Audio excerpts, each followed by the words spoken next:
To enjoy this episode of Forensic Tales ad-free, check us out on Patreon. Patreon.com/Forensic Tales. Forensic Tales discusses topics that some listeners may find disturbing. The contents of this episode may not be suitable for everyone. Listener discretion is advised. On March 16, 2008, 21-year-old actress and model Juliana Redding was found murdered inside of her Santa Monica apartment. She'd been beaten and strangled, and the scene showed clear signs of a violent struggle. There were no signs of forced entry, but investigators discovered the stove turned on and candles lit, an apparent attempt to start a fire and destroy evidence.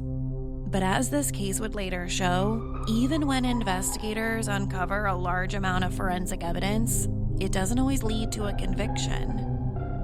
This is Forensic Tales, Episode 310, The Murder of Juliana Redding.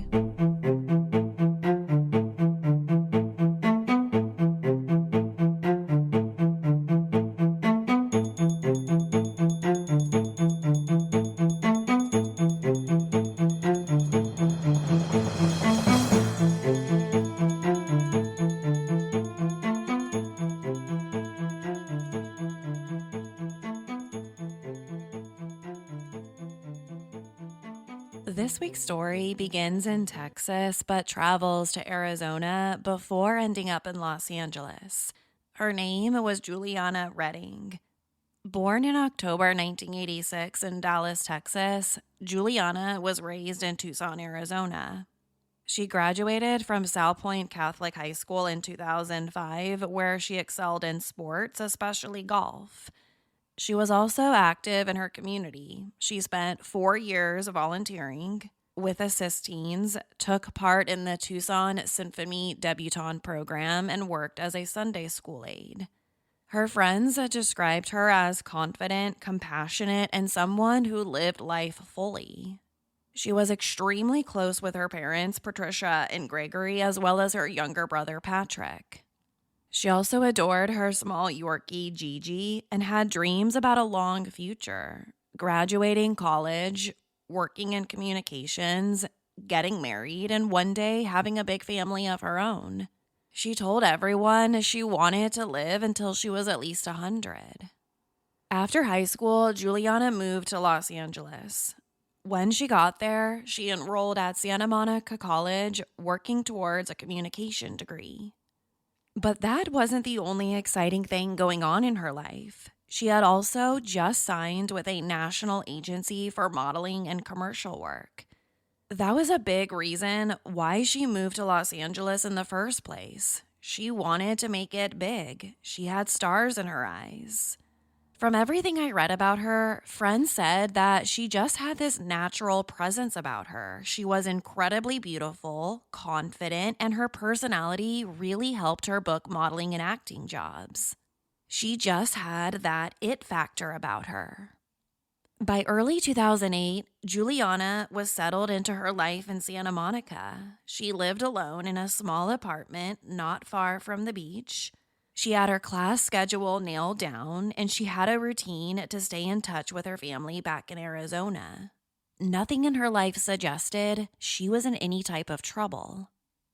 But on March 16, 2008, after repeated phone calls and text messages to Juliana went unanswered, her father became concerned. Their family spoke often, and it wasn't like her to go silent. Unable to reach her, he contacted the Santa Monica Police Department and requested a welfare check at her apartment.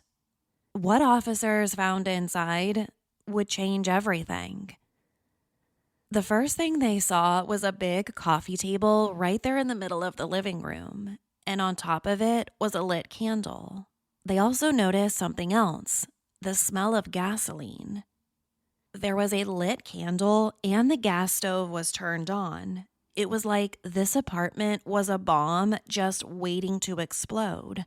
A bomb that could have leveled the entire apartment complex.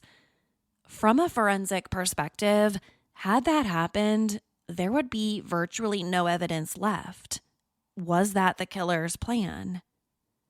Luckily for police, the building was relatively old, so the gas from the stove didn't concentrate enough to explode, but it still painted a chilling picture of the kind of person they might be looking for.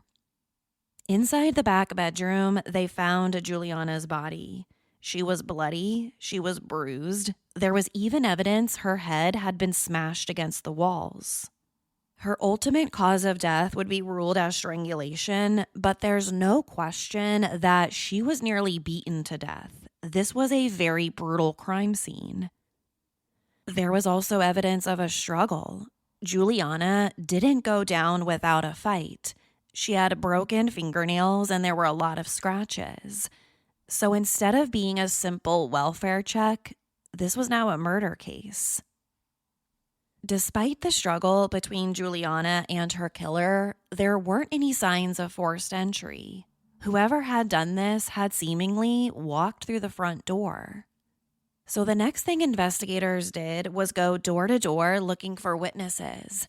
And that's when they found a neighbor who said they heard a woman screaming about 9:50 the night before. Also interesting, the police would eventually learn that at 9:52 p.m., Juliana's cell phone attempted to call 911. So they believed she tried calling for help, but her attacker was able to take her phone away before the call connected. This discovery also lines up with what the neighbor heard, establishing a timeline for when the murder probably happened. Inside the apartment, it was a forensic gold mine. There was DNA and forensic evidence virtually everywhere. Investigators found DNA on the door lock, on a plate inside of the sink, on the front and back of Juliana's t-shirt. DNA was discovered on her throat, an important detail considering she'd been strangled. There was also DNA found underneath her fingernails. Several of Juliana's acrylic nails had been broken during the fight. When someone is being strangled, it's common for the victim to grab at their neck. They're trying to get the person's fingers off their throat. So from a forensic perspective, this was a very good crime scene at collecting evidence. So investigators sent all of this unknown DNA to the crime lab. And while they waited to hear back, they had to do what every police officer hates most about their jobs. They had to pick up the phone and call Juliana's parents back in Arizona to tell them that their daughter was dead. As soon as her dad, Greg Redding, a pharmacist, heard the news, he thought of a suspect almost right away: Juliana's on and off again boyfriend, John Gilmore. According to Juliana's family, she had been dating a surfer named John Gilmore for about 2 years. They weren't necessarily exclusive during these 2 years, but they had been seeing each other on and off. And what Greg told investigators next raised some eyebrows. According to Greg, John hadn't been the best boyfriend in the world. To be blunt, he was described as an angry drunk. On one occasion, he attempted to break into her apartment after a fight. In another incident, he kicked a massive dent in her car. So from the police's perspective, he's the boyfriend. He has a temper, and when they dug into him a little bit more, they learned that he had actually stopped at Juliana's apartment the morning after the murder, but before her body had been found. So John was brought down to the police station for questioning, but according to him, he had an alibi.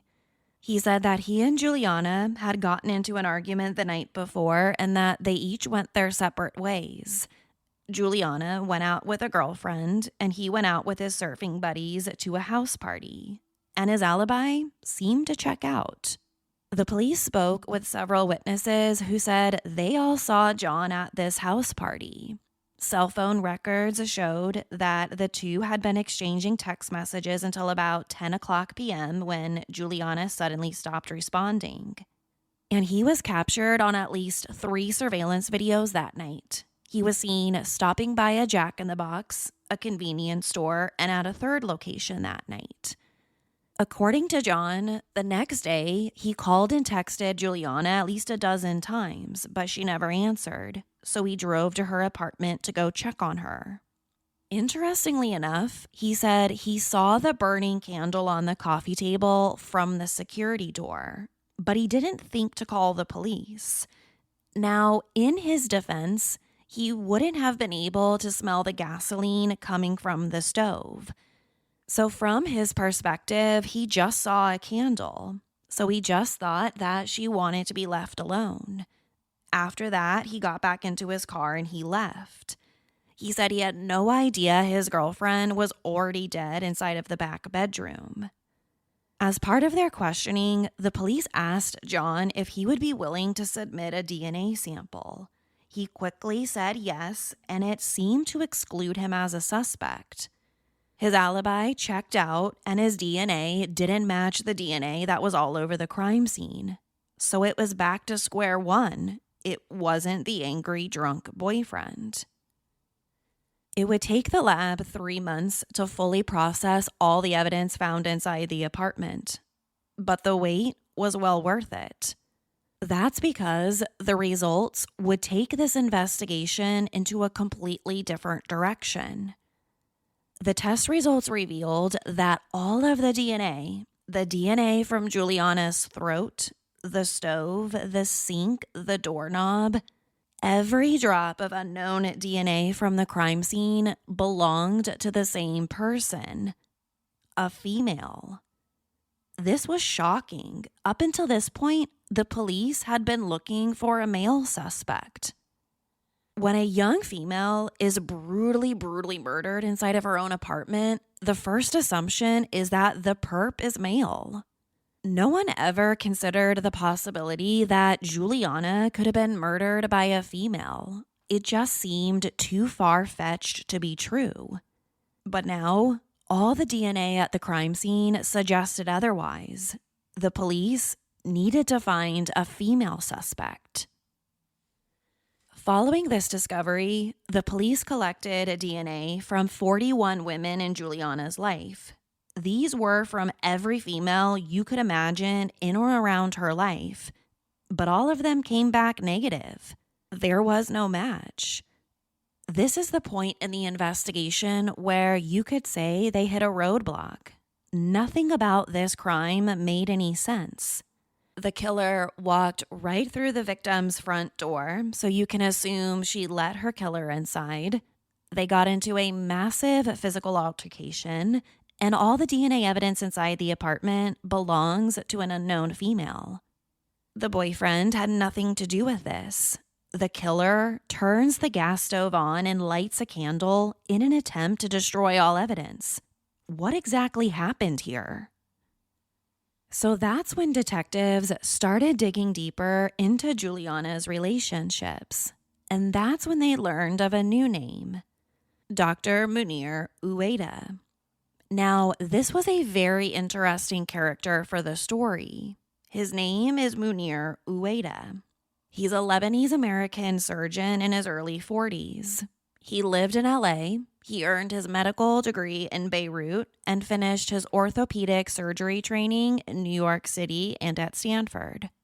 But beyond practicing medicine, he was also into real estate. He had expensive real estate all over the world. So this was a very rich, very influential person.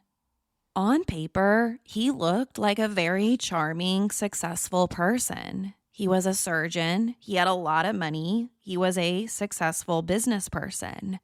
But beneath the surface, there were allegations that this guy had a much darker side to him, a dark side that involved allegations of fraud. According to court records, Ueda's multi-million-dollar medical businesses had been under investigation. For instance, there was a case in which he conned a company out of $1 million CT scanner. He never paid for it.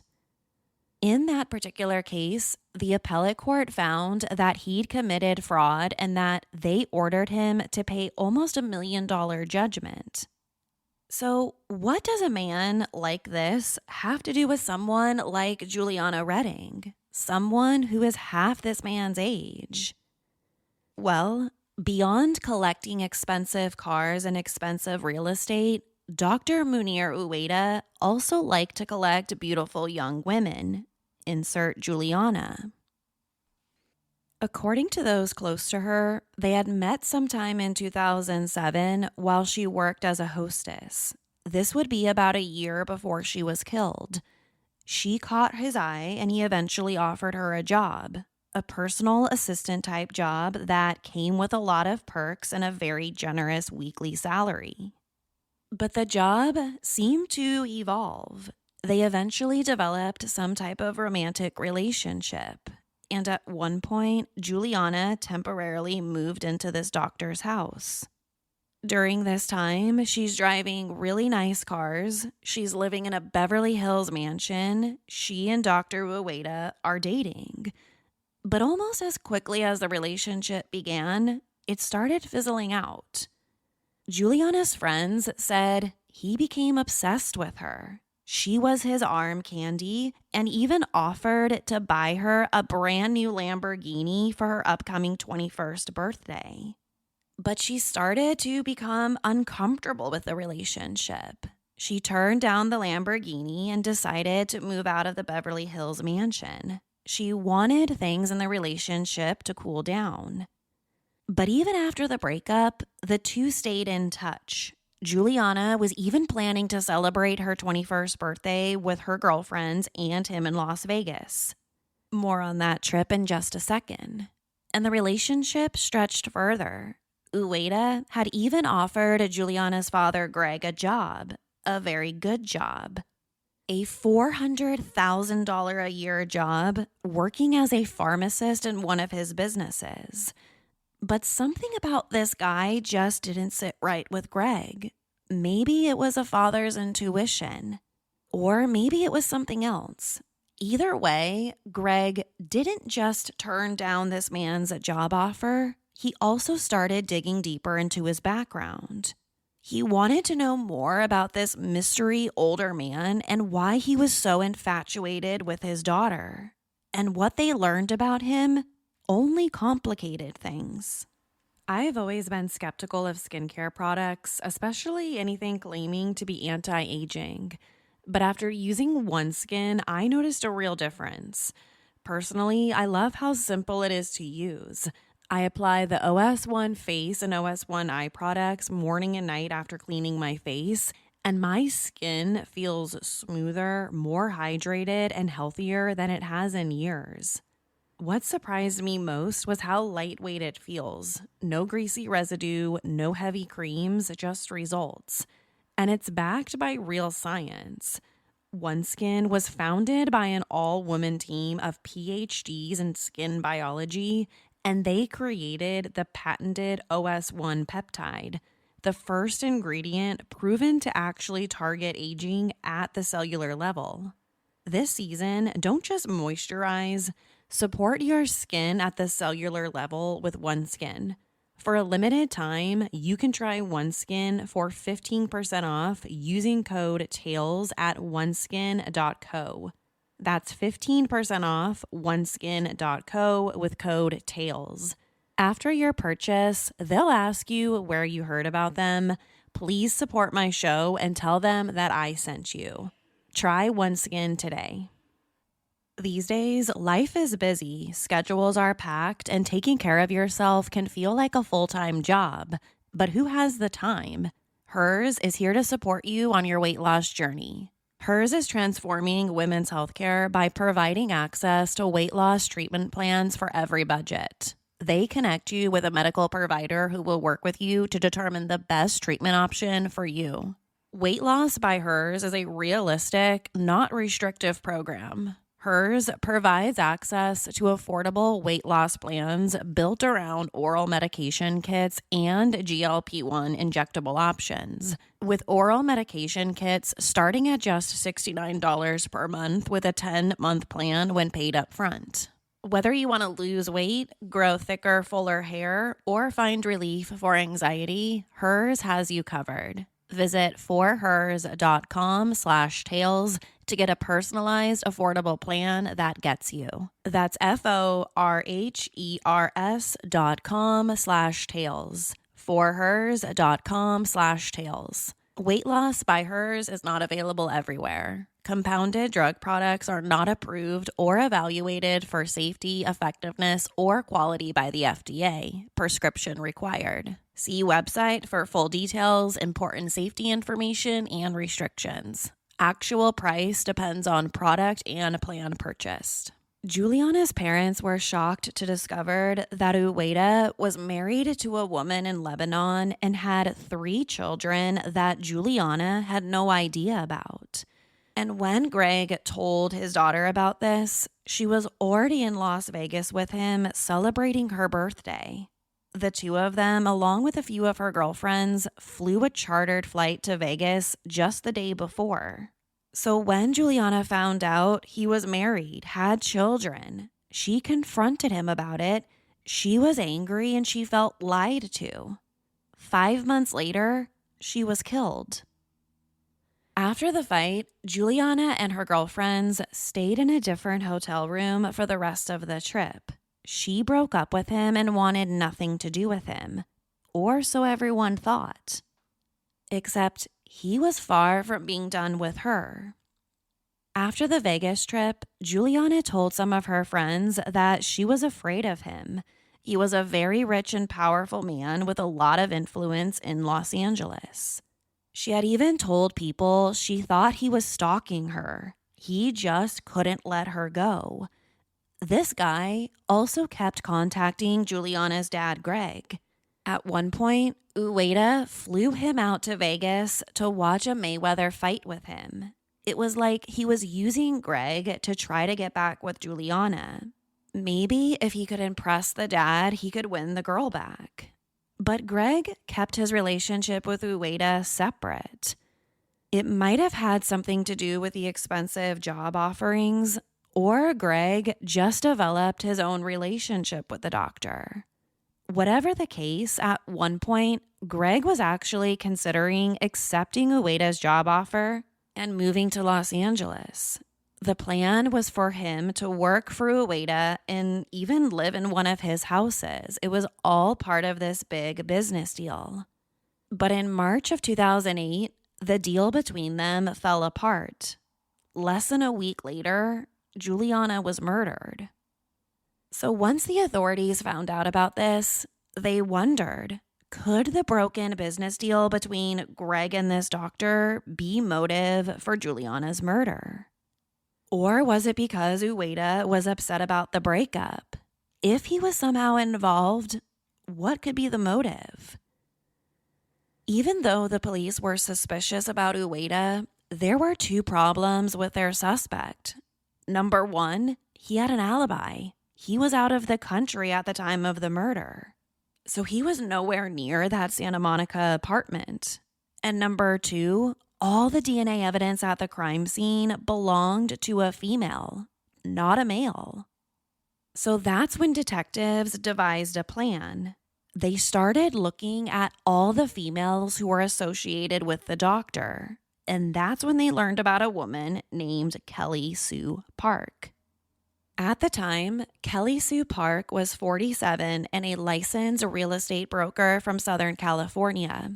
The reason she popped up on the police's radar was because she was an employee of Dr. Uweda's and was said to work closely with him on many of his business deals. So as soon as she was identified, police followed Kelly and picked up one of her cigarette butts and sent it to the lab. Once there, it was compared against the DNA profile from Juliana's apartment. And to everyone's surprise, it was a perfect match. Kelly Sue Park's cigarette matched the DNA all over the crime scene. Almost immediately after this discovery, they went out and arrested her for murder on March 17th, 2010. She pleaded not guilty and her bail was set at $3.5 million. But the question on almost everyone's mind was, why her? Why would Kelly murder Juliana? There was never any evidence suggesting that the two had ever met before that night. So why would Kelly Park do this? But prosecutors had a theory. They believe she was hired and paid to take Juliana out, and the person who wrote the check was none other than Dr. Ueda. At first, it might sound ludicrous. If Ueda wanted to hire someone to kill his ex-girlfriend, why would he have a woman do it? Why wouldn't he hire a professional hitman, some big, scary guy? Well, the answer to that might be a little bit complicated. To some, Kelly Sue Park was very intimidating. She was almost 6 feet tall, and she came across as some people described like a thug. Dr. Ueda was said to use women like Kelly Park as his real estate sharks. She sort of became his enforcer, his muscle, as odd as that sounds. So prosecutors came up with a theory about what they think happened the night Juliana was killed. They said Kelly Sue Park was sent to Juliana's house by Dr. Ueda to scare her and her father back into that broken business deal. Maybe she didn't intend to kill her, but things escalated. We know Juliana fought for her life, or maybe murder was the plan all along. What they plan to argue at trial was that Kelly Sue Park was the muscle for Dr. Ueda. Although Kelly's bail was set at over $3 million, someone paid it and she was allowed to be free awaiting trial. Now, no one was able to confirm whether the doctor paid for it or not, but beginning in June of 2008, for about the next 18 months, Kelly Sue Park was given over $1 million by Ueda. To prosecutors, that information only added credibility to their theory that she was hired to intimidate or kill Juliana. There was no way she made that much money working for him in just real estate. Millions upon millions of dollars. It just wasn't adding up. Something else wasn't adding up either. Just 2 days after Kelly Park was arrested, Ueda vanished. The authorities believe he fled over 7,000 miles away to Beirut. Why would he run if he didn't have anything to hide? 3 years after her arrest, Kelly Park's murder trial was set to begin. But before it started, the judge made 2 big decisions that seemed to have negative consequences for both sides. The first was bad for prosecutors. The defense disputed all the allegations that Kelly was operating as some sort of enforcer for Dr. Ueda. And the judge agreed. He ruled that prosecutors hadn't established that as factual. So none of that was allowed in for the prosecution to use as evidence. The jury never heard it. That meant that prosecutors weren't allowed to argue one of their main theories.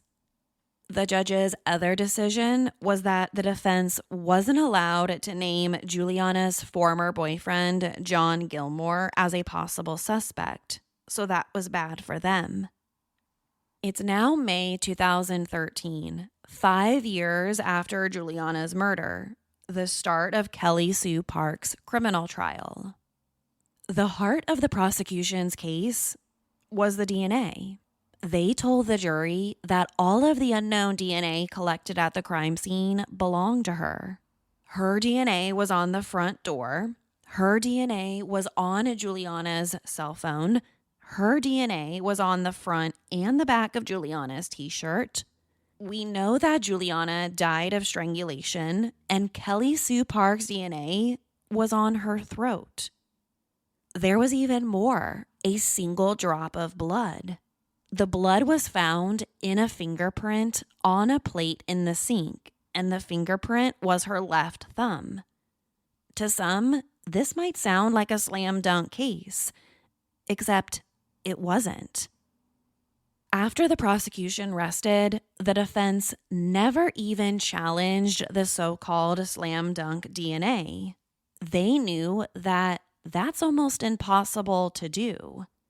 When you find someone's DNA at a crime scene, they're typically not going to dispute that it's their DNA. They'll try to dispute how it got there. And that's exactly what they did. Kelly Sue Park's defense attorney waited until closing arguments to make his point. Here's part of what he said. Quote, "When I touch an object, if I leave my DNA, then someone else can come along and touch that object and pick up my DNA. And they may go to touch another object, leave my DNA, and I never touched that object." So that was the defense's argument. They argued that the DNA had been transferred from somewhere else into the murder scene. Not just some of the DNA, but all of the DNA had been transferred there. Her DNA wasn't there because she killed Juliana. The defense also offered an alternative theory saying Juliana was killed by some mysterious unidentified person. But if you recall from just a moment ago, they weren't allowed to name her ex-boyfriend. So all they said at trial was that she was killed by an unknown person. Here's another quote from closing arguments. "You have a killer who's got a rag. He's going around. He's wiping the places to get rid of his fingerprints, his DNA, and he's got Mrs. Park's DNA, unbeknownst to him, but to his great benefit on that rag." The real killer could have cleaned up the crime scene, expunged it of all DNA, then inadvertently planted Kelly Sue Park's DNA by using a towel that Kelly may have used once 5 months earlier at Dr. Ueda's Beverly Hills house, a place Park had visited and Juliana had once lived. So maybe she just packed some things quickly and moved, and she actually brought with her to her apartment a plate that Mrs. Park had touched and left a fingerprint on and a drop of blood on and maybe a towel. End quote. Some of you might hear that and think, that theory is crazy. All of Kelly Sue Park's DNA was because of a DNA transfer? But for the jury, all the defense has to do is raise reasonable doubt. If they could convince just one person sitting on that jury that's how her DNA got there, they win. Plus, the defense also reminded the jury that Kelly Park didn't even know Juliana, had no history of violence or motive. Neither did Dr. Ueda, they said. And because the judge didn't allow prosecutors to present their full theory, the jury must have seen their lack of relationship as reasonable doubt. If Kelly Park didn't know Juliana Redding, had never met her before, had never been to her apartment, why would she kill her? When it came to the $1 million the doctor paid Kelly, the defense said that should just show you what a successful business person she was. It wasn't a payoff or a hired hit. It was money that she legitimately earned. They left it at that. The entire trial lasted a little over a week. It was Kelly Sue Park's DNA all over that crime scene, including around Juliana's neck. But without any personal connection to her, the jury just couldn't convict. She was found not guilty of all charges, despite the DNA evidence suggesting otherwise. For Kelly Park, it was justice. Ever since the beginning, she's maintained her innocence. Yes, she worked for Dr. Ueda, but she wasn't a cold-blooded killer. But for Juliana's family and her loved ones, this was yet another devastating piece of news. They had already lost her in such a tragic way, but now the person they believe was responsible gets to walk free. What looked like a slam dunk case when it came to the DNA evidence, that fell short. The defense was able to tell a better story about how and why it got there. their story about DNA transfer. After the verdict, Juliana's parents issued a statement. It read in part, "Our family is deeply saddened and shocked. We believe the evidence against the defendant is enormous and that justice has not been served." End quote.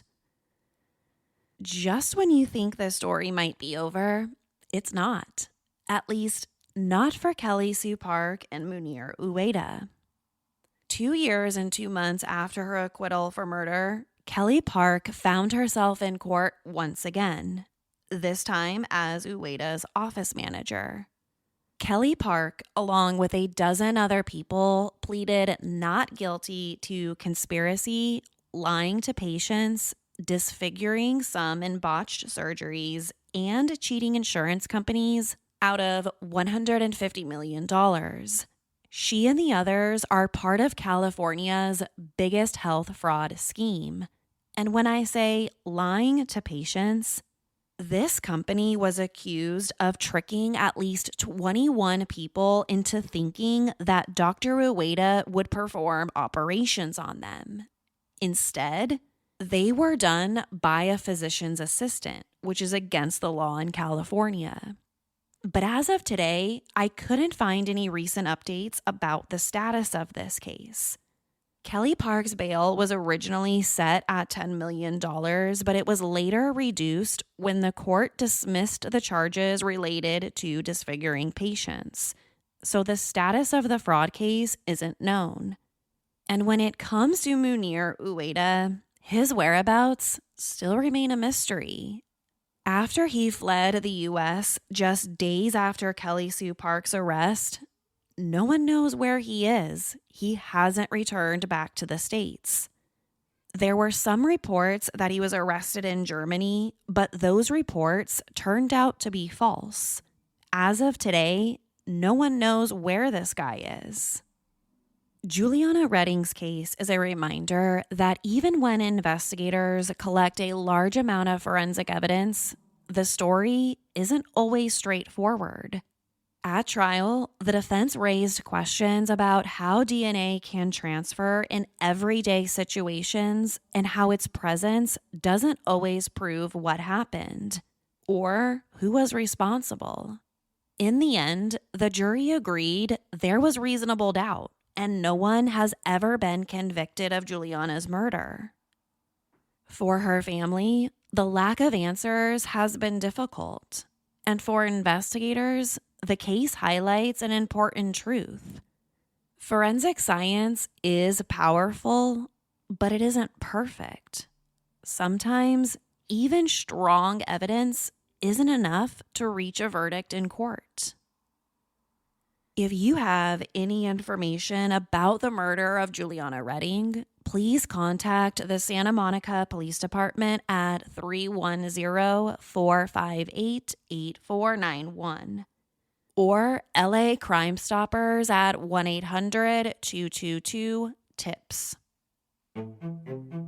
Forensic Tales is a Rockefeller audio production. The show is written and produced by me, Courtney Fretwell.